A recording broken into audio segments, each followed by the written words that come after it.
hard for us to conceive of cricket in an age where image was so scarce, a cricketer so remote. Recall the passage in C.L.R. James's Beyond the Boundary, where the author is mistaken by men outside a barber's shop for the famous Trinidadian batsman Wilton St Hill. "Excuse me, sir," he said, "but are you Mr. St Hill?" All were watching intently. I had to say no, and he was sadly disappointed, as I was. None of them had ever seen St Hill, but they worshipped him. Amid such scarcity, single images could achieve immense power. Now, thanks to the miracle of action photography and the related miracle of mechanical reproduction, all cricket could partake of this art of the common man. The picture, observed Johnny Moyes in A Century of Cricketers, came to hang on the wall of most cricket buildings in Australia. It hung above the pavilion bar at the SCG. Heavily framed, it looked down on the delegates of the New South Wales Cricket Association at Cricket House in George Street, and for 25 years adorned the cover of their annual report. Attached by pins to a Hessian wall, it was the only picture in Arthur Maylie's cottage. When the wind blew, Vic appeared to go through his whole repertoire of strokes, wrote Maylie. In 1931, it was unveiled on the wall of the pavilion at Paddington Oval. It hung in the homes of C.B. Fry, Clem Hill, Hugh Trumbull and Joe Darling, in the last of which it was admired by Joseph Lyons and his federal cabinet when they visited Darling's Tasmanian property in 1939. In the Radetzky March, Joseph Roth writes of how the Austro-Hungarian Empire was bound together by reproductions of the indifferent, habitual and unheeded countenance of the Emperor Franz Joseph. Beldam's trumper came to pervade Australian cricket in much the same way. In time, it even incited a certain disbelief. In the manuscript for the immortal Victor Trumper, Jack Fingleton quoted the view of Richie Benno that it was simply too good to be true. You see the quote up here. I'll read it out. The photographer had certainly taken the picture of Trumper batting, but it was on a practice ground and superimposed on the background of a crowd on an English ground. It looks like a crowd at Bramall Lane, Sheffield, with a scoreboard. There's no one to the person in the picture, no fieldsman, no square leg umpire, no one. I accept Benno's opinion that it is a fake. Though it greatly disappointed me because I had once written that the picture is so inspiring it should be hung in all the cricket dressing rooms of the world. But no matter. Actually, Fingleton was right the first time. It's clear when you examine other photographs in the sequence that the photograph was taken in 1902 at the Oval. You can see the eternal gasometer in the background, and you can see the Muirhead-designed pavilion newly built in this other photo. But it's a testament to the power of the image that even Fingleton, who regarded Trumper as the greatest batsman who ever lived, thought the shot too perfect, too idealised. And of course, the image's popularity endures. You found it on the cover of Wisden Australia. On this Wisden compilation, Endless Summer. You can tell I've edited both of them, so no surprise where the inspiration came from. Adorning the programme for the Royal Shakespeare Company production of Graham Greene's The Return of A.J. Raffles.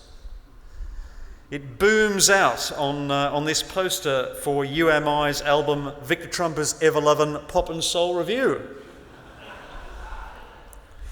It's been entered in the Archibald by Dave Thomas. It's been rendered life-size in bronze by Louis Lauman. It's been reproduced in miniature bronze and silver by Brian Elton. Most recently, the image was twinned by illustrator Max Tiedemann in his tribute to the late Philip Hughes in Sydney's Daily Telegraph. Nor has the image remained confined to where Trumper played the game. Strange fact, the first book about Trumper was published in India, a slim anthology collected by a former first-class cricketer from Mumbai, Vasant Raiji, 50 years ago. Victor Trumper, the beau ideal of a cricketer, contained both plate 27 and plate 28. The image's appeal to Indian sensibilities is also attested in its renderings in books from Ramchandra Guha's classic collection Spin and Other Turns, to S. Girardar's recent book Mid-Wicket Tales. And just a few months ago, I encountered a version of it hanging on the wall at Braben Stadium in Mumbai. But let's stay with Trumper's time and place, for it's a seminal historical period in and around Federation, defining an incoherent nation commencing a local pantheon.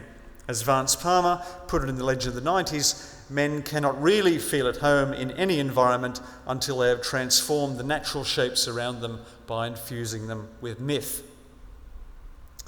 It was a common complaint of Australians in colonial times that their jubilantly Philistine materialism rendered them indifferent to aesthetic niceties and civilising indulgences.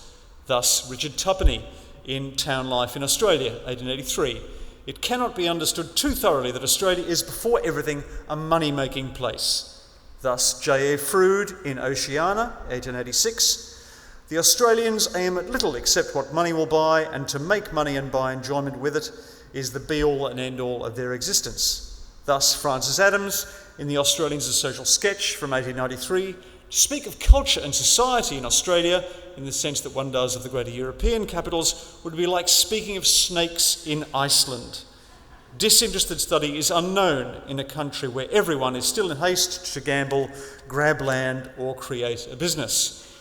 Grumbled Arthur Streeton in 1897, the country is full of wealth, but somehow can't afford artists yet. But Australians were most sensitive to these lamentations when they were made by visitors. In Such is Life, Joseph Furphy put the view in the mouth of the Englishman Willoughby. Even in your cities I observe a feverish excitement and a damnable race for what the scriptures aptly call filthy lucre. Your colonies are too young. In time to come, no doubt, the amenities of life will appear, for you have some magnificent private fortunes. But in the meantime, one hears of nothing but work, business, and so forth. Cultivated leisure is a thing practically unknown. If anything, in fact, leisure was cultivated for filthy lucre. Australian cricketers were renowned for their commercial instincts. Dave Gregory's 1878 Australian team had created the template by stumping up £50 each as a provision against costs and taking a lucrative share of the profits afterwards. Successors insisted, often militantly, that their cricket efforts be properly recompensed by, for example, withholding their labour in the 1884-85 series against England. And they played, of course, primarily to win. It was, as Sir Neville Cardus put it, Australians who brought to our Victorian pastime a terrible realism and cunning. They were not hampered by old custom. And that, he thought, defined them ever after. There has always been a certain dourness about Australian cricket, an unabashed will to power, with no "may the best side win" nonsense. To this, Trumper became the great exception. All of a sudden, Australian cricket had in its midst not just a match-winning champion, but a cricketer who extended the game's aesthetic esteem of itself. We're familiar with the idea that Australia, by its pre-Federation triumphs against England, forged a path to nationhood.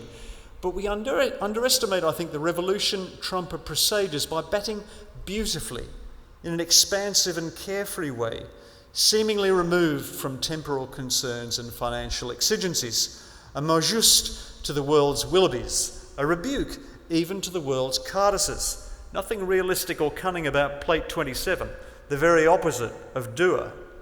So naturally stylish was his batting, was that the initial response of some English observers was to decline to recognise him as Australian at all, tending as they did to see English amateurism as the cradle of batting brilliance, Australian commercialism as the forge of grim cricket efficiency.